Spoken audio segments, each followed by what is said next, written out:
Hi everyone, and welcome to an episode of Trident Talks. I'm Josh, one of the co-founders at Trident Search. Today is our first episode, which I'm bringing to you guys in February, which is around other routes into cybersecurity and technology space for veterans who are currently in resettlement. So today, I'm very glad to say we're joined by Simon Warren, Lindsay Whyte, who currently work in the sales space in technology and cyber. Guys, welcome. Hey Josh. Pleasure to be here. Thanks for joining us. So we'll start off with you, Simon. If you just want a quick introduction, bit of a rundown on your background. Yeah, absolutely. So I'm currently a strategic account executive at a company called Infogrid, which is a scale-up business based out of the UK. And I come from a Royal Engineer background, was in the British Army and Australian Army as an engineer. Awesome. Over to you, Lindsay. So I'm a regional sales director at an American cybersecurity company called Constellar Intelligence. I've been out of the army coming up to 6 years now, and for my sins, I was in the intelligence corps. Green slime, love it. Guys, so thank you for the intros, and again, thank you for joining us on this. Hopefully, just a quick 10-15 minute video to shed some light into kind of how you guys got into sales, as opposed to go down traditional routes that we kind of get coerced into through kind of things like the CTP. Simon, how did you kind of move from the Royal Engineers, and I think also you're in Oz, right? Correct me if I'm wrong, into the sales world? Yeah, so I think it's a slightly unusual story for me because when I left the Australian Army, I went into Accenture, which most people would be familiar with. I actually was hired into a consultancy role in the cyber threat intelligence space. As part of that, though, it was a new function they were building in Australia, and a big part of it was selling that function, which I was delivering to new clients. So I did a lot of business development, what I'd call like sales these days. And I really enjoyed that part of it. So as that role sort of grew and developed, I moved away from delivery, which I wasn't as good at, into more of a sort of a sales/BD role. And then when I transferred back to the London office, I took on a full BD role, selling cyber threat intelligence to large enterprises through Accenture. From there, I realized I wanted to do a sort of a more traditional sales role. Accenture is a big beast. Selling in Accenture is very, very different. So I then moved into another sort of boutique cyber threat intelligence vendor to do a proper sales role. I did a head of sales role there, and I'm now in a fairly classic sales role as an account executive, which is your classic sort of prospecting through to deal development, closing deals as sort of traditional sales role. Nice. Lindsay, what's your story?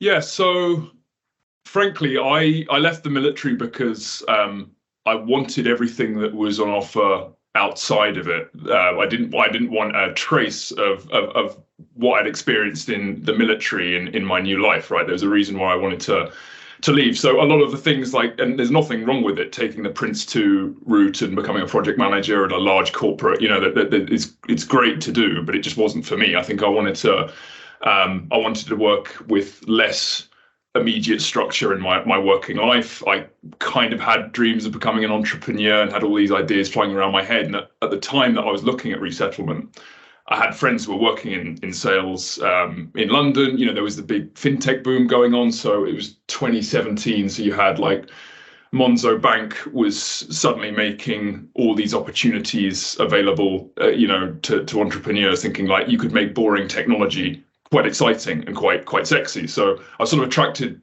to the idea of working for like a small, interesting technology company in London. And I had friends in sales who said, listen, it's like being an entrepreneur without any of the downsides in a sense, because you get a guaranteed salary to an extent.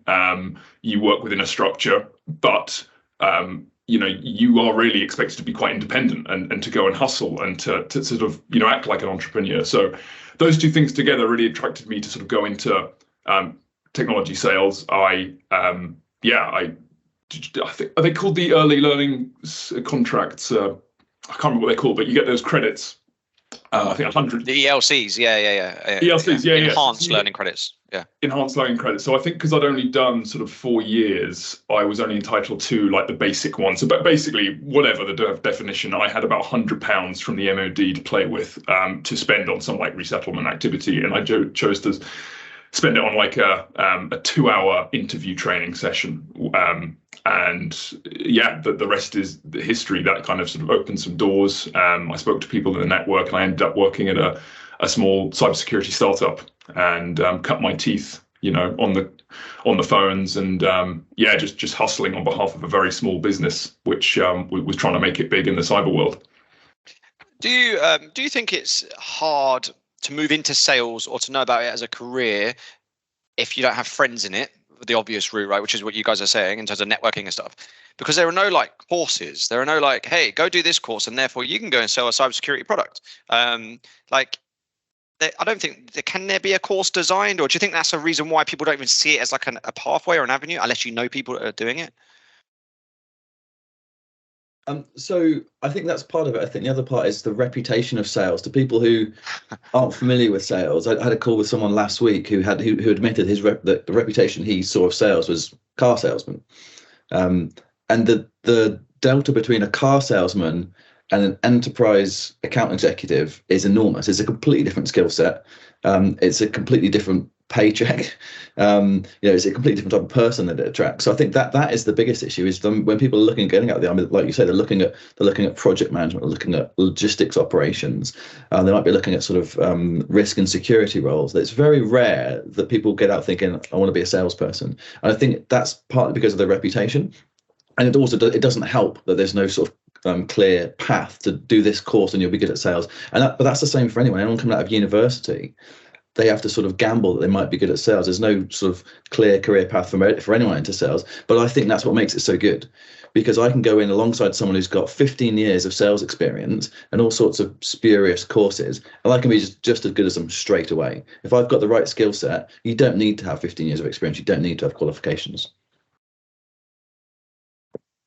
Yeah, I completely agree with what Simon says, and I'd add that I think there's maybe just a bit of I don't know, but I think the MOD and resettlement programs are a little bit shy to look creatively at how you can apply the skills that you honed in the military outside of the very, very immediate sort of obvious world of like hacking and project management and very, very military related type things.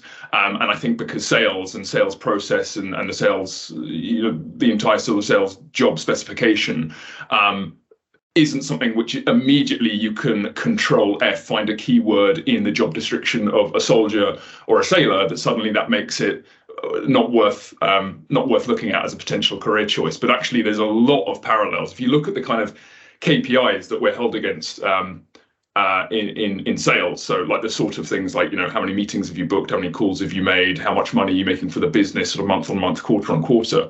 A lot of the skills that you need for that, the sort of discipline, the sort of the consistency is found within sort of basic training in the military. It's found within sort of a lot that we take for granted with our backgrounds that actually make it a perfect fit. And we're living in a time now where, frankly, a lot of like millennials and stuff aren't that interested in doing a job which is so kind of like, and I know they're speaking to family members and extensions, that they don't want to be working with people like this, like people in sales, interacting with people and taking risks and risking being embarrassed or anything like that. And actually, the perfect time to go into sales is now, and the perfect role is for veterans, not least because of that, but also because technology is now something that's interesting. It's not just selling cars. You can sell really innovative, really, really quite powerful, impactful technology, which the world will be relying on soon. And the best place to do it is within cyber and tech as a salesperson. Nice, thanks, guys. Couldn't have said it better myself. I think we're talking on a sort of on the soft skills, Lindsay. You mentioned there, like. I think a lot of people sort of see sales as like it's unstructured, or it's just pick up the phone and like they watch Wolf of Wall Street, and we all love that film, right? But we all recognize also that it's not real. That doesn't exist anymore, right? We're not in boiler rooms in the 90s. But like we mentioned there, right? Structure that you get from basic training and just general military life. The best salespeople we recruit into, especially sort of cyber vendors, are those that are really structured, that follow methodologies and they follow up. They're consistent. They are persistent. Military is super resilient as well, so you're going to get way more 90% rejections versus the 10% wins, right? But those 10% wins are so high that it kind of supersedes the wave that you have to kind of ride as a salesperson. But I suppose what I'm just trying to like put myself in the seat of like a listener. I've just put my chit in 7 clicks of freedom. I could be any branch, any sort of cat badge. It doesn't matter. What's life actually like? Like, could you give me a real quick rundown, like as a sales exec? Maybe like Sim, if you could do like an account exec, maybe, and then Lindsay, if you could do like a BDR, because let's say I'm like a Lance Jack and I'm leaving at kind of like the 30k salary, you're probably going to have to, as a BDR, right? Learn your trade, cut your teeth, and work your way up, like what everyone does.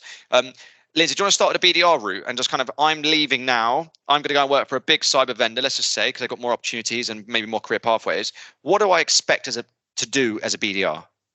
Business development rep, sorry. Yeah, sure. So you're going to be expected, I think, to learn quickly a kind of structured approach to how you go about turning someone who is a complete stranger to you personally, a complete stranger to the business that you're working on behalf, to a paid up like evangelist of the product you're selling, right? And that seems like an impossible task, but there's structures in place to help you position yourself to target, the right people out there who are going to be relevant to the kind of stuff you're selling. You match what your product is that the business selling up against with what they do day to day. You almost kind of have to do, and this sounds strange, but it's the nature of the beast, right? You kind of have to stalk these people to understand if you're actually going to be having a relevant conversation with them. Because once you've worked out that someone at a business, for example, you're selling to a chief information security officer, is going to be very interested in some timely cyber threat intelligence technology for this year, it's not difficult actually to have a productive conversation with them. The hardest job in sales is getting that first meeting, getting them to say, hello, stranger, I'm going to spend 30 days of my busy, hectic schedule talking to this young pup who's just left the army, right? And I think it all comes down to working hard at researching companies that you want to be going after, learning a certain manner on the phone, learning a certain manner of email when you reach out to people on LinkedIn. Like, first and foremost, as a BDR, new to the game, get your LinkedIn profile looking spick and span. Be ready to use social media to generate business, because the sooner you build a profile for yourself, the sooner you can build a network, the sooner you can build your own sort of reputation and sort of impact on the market almost. So I think it's important just to follow certain training methodologies built around how you get that first meeting, and then the rest is just rinse and repeat. It's finding a repeatable sales process that you can bake into your day, your week, and then before you know it, you will be part of the furniture with these companies, no matter how big they are. If you are a BDR, if you're interfacing with the client all the time, you will get to know the products, get to know the executives at your company, get to know the market, the buyer better than anyone at that company. So actually, from being quite a junior person, you will actually be incredibly valuable, because, as I said, there aren't many Gen Zs who want to be having a job speaking to strangers or trying to reach out to strangers all the time to risk, having these conversations. So it puts you in an incredibly powerful position, incredibly respected position at a company. Yeah, nice, good explanation. And just for those that don't know, like a BDR or sales development rep as well, SDR, is kind of like initially the first outreach to a potential new customer, right? It's that person who can open up the door, like you said, crowbar their way into a meeting, and so therefore that kind of like the ability to build really quick rapport that's warm enough for someone to go, yeah, I'll spend 35, 40 minutes on a call with you, even though I'm super busy. And also remember the client targets that you're going after, like CISOs, especially at enterprise level, if they're talking to you for 45 minutes, the company get breached, it's their head on a chopping block, right? So they're like, well, hang on, why was I spending 45 minutes talking to that sales rep? I didn't even need the product. So it has to be super relevant, right? And then typically you can expect a base salary of, again, super varies, right, in terms of location, remote, what you're doing, what you're selling, about 30K, 35K base with probably about 10, 15K commission. And you're normally paid on what? Meetings booked? Yeah, that's right. Paid on meetings booked. And frankly, that basic salary is going up and up, because it's such a prized and valuable role at a business increasingly. Who's going to bring in the potential clients? That is so valuable that base salary is only going up. So people can double their wage leaving the army, joining as a junior sales development rep without a huge amount of real life experience, because it's incredibly valuable. And yeah, I mean, as you said, technology, cybersecurity, it's all becoming quite competitive. So the way you build a relationship with that client and the first phone call, the first meeting, will define everything, because that's what matters most.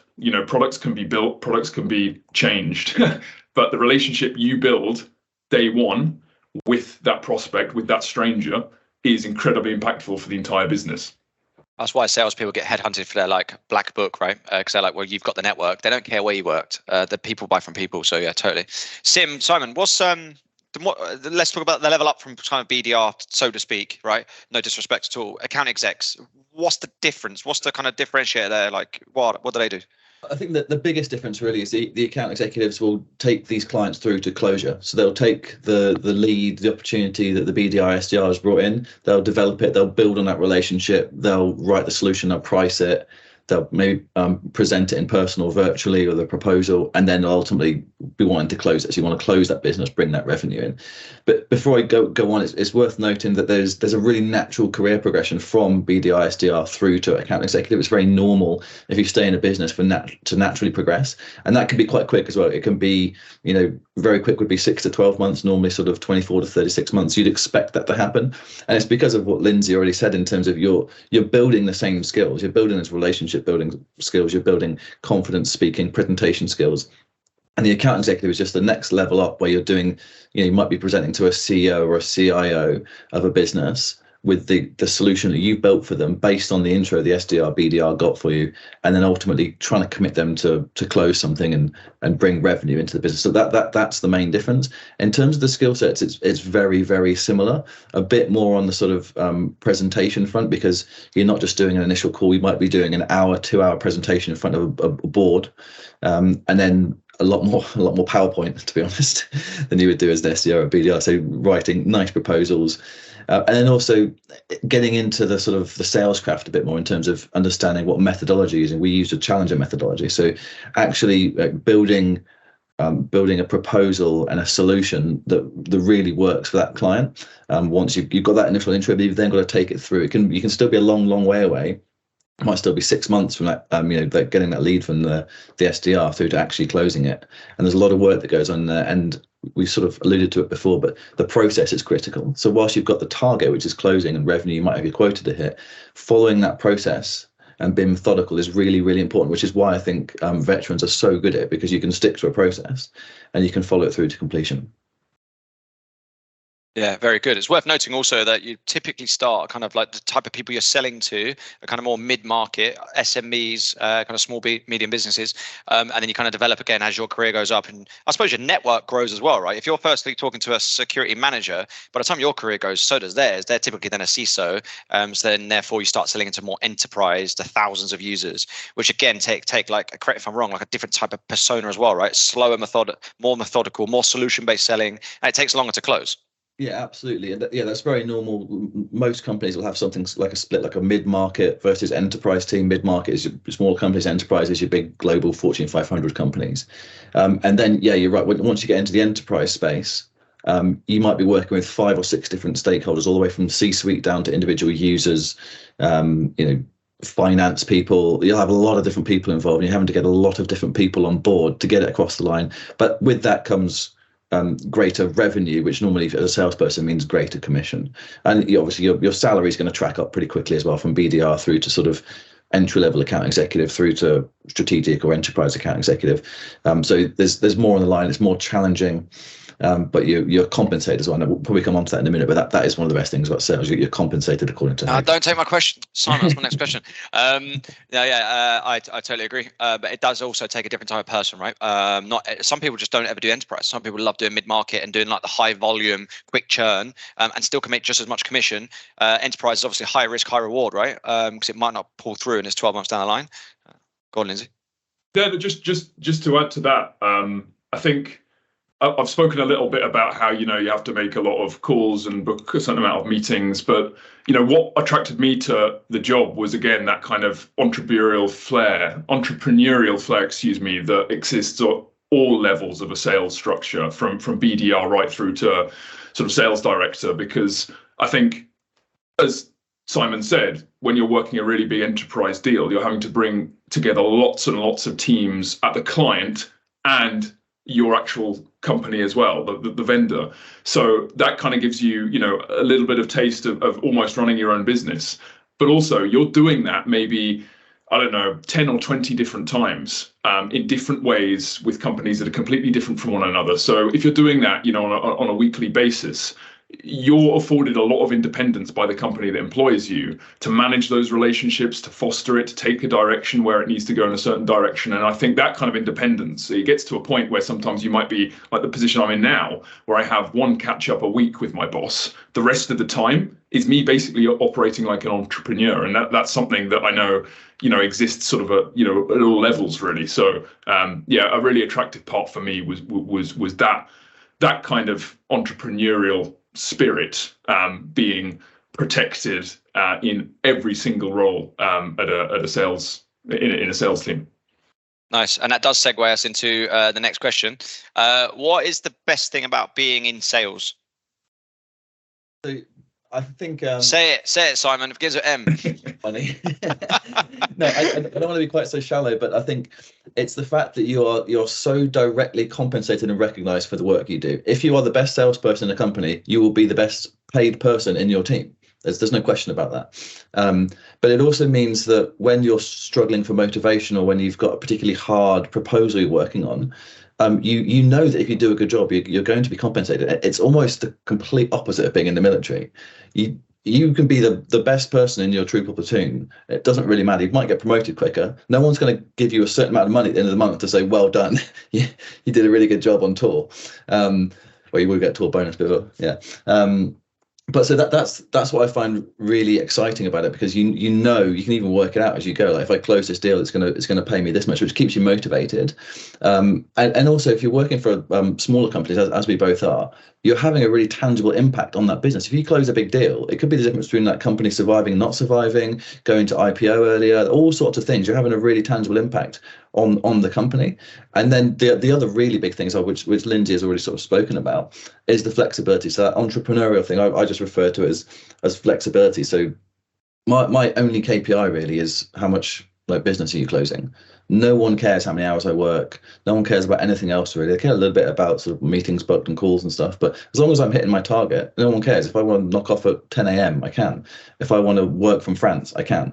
As long as I'm doing my job, which means closing deals, no one really cares. And my manager, who ironically is also a veteran, is very, very supportive of that. And our entire business is. So it's that sort of being directly compensated for how good you are, how well you perform, and the flexibility, I think is almost unique across all the jobs I've looked at. Totally. Lindsay, anything to add there? Yeah, couldn't agree more. What you put into it, you get out of it. The harder you work, the more you get paid. I mean, again, I love my military experience, but it did, after a while, feel a little bit like dead man's shoes you were filling, and it didn't matter really what you were doing. And that goes for any public or private sort of corporate environment, right? But I think in sales, it's very much linked to your salary. The harder you work, the better you do. The more you understand the job, that will almost completely correlate almost identically with how much money you earn personally, what your paycheck is. So that was very attractive. And yeah, frankly, at that enterprise level, you can earn a lot of money doing this job. Yeah, I totally agree. And that's why I feel guilty taking you away from your phones right now, because normally you'd be closing deals, right? I think Simon's clock's off, right? So it's gone 10 o'clock, he said, free right? this afternoon. I think also to add to that, right, what's again within sales generally, you spoke about why it's so great, but why, just to add one more point about why veterans make such good salespeople on the whole, is we love to be like experts in like what we do, so like the domain. So to open up those doors, have those warm conversations, to get a response, you have to be super niche in what you sell, obviously, but it's no longer good enough being generalist. But like we always want to learn and be the like domain expert in what we're trying to sell. So whether it is IoT or whether it is like cyber intelligence, it's like regardless of what you go into, it might not be tech or cyber at all, but you go and do sales. It's like I want to know exactly every bit of detail that I'm trying to sell, whether it's a product, the market state, threat landscape, whatever it might be. That I think then you can hold better conversations, and just that's where you see guys and girls come sort of flying up the ranks, right?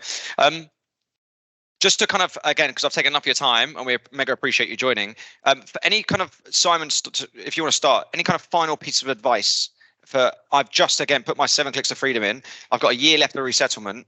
What can I do to, if I am looking at sales as a career and I'm genuinely serious about it? It's kind of the same advice as I give to anyone who's looking to get out, is just go and talk to as many people as possible.